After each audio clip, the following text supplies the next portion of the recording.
লোহার আংটি দিয়ে বিয়ে করেছে সাহাবী। লোহার আংটিও নাই তোমার বাসায়? বলছে না ইয়া রাসূলুল্লাহ, লোহার আংটিও তো নাই আমার বাসায়।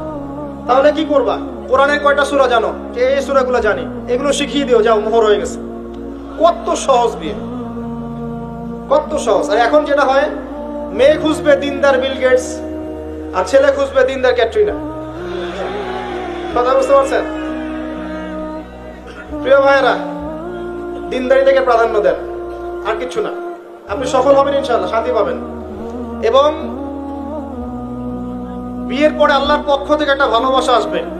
যদি আপনি দেখেন যে আপনার স্ত্রী খাদিজা রাদিয়াল্লাহু আনহার মতো, আয়েশা রাদিয়াল্লাহু আনহার মতো, হাজেরা আলাইহিস সালামের মতো সবর করেনেওয়ালা, যে আপনাকে দিনের পথে এগোতে সাহায্য করে, তাহলে আর অন্যদিকে চোখ দেওয়ার দরকার নাই, রাজি হয়ে যান। এরপর আপনার পরিবার শুরু।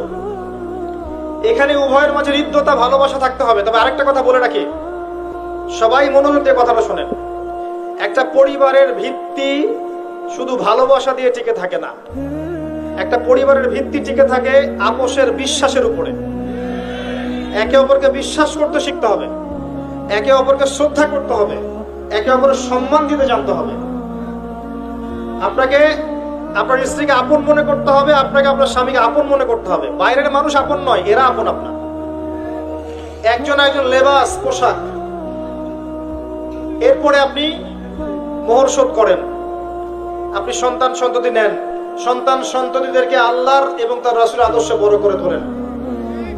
পরিবারের মধ্যে তালিম চালু করেন, তালিম। পরিবারের মধ্যে তাওহীদ রাখেন, সুন্নত রাখেন, একসাথে খেতে বসেন।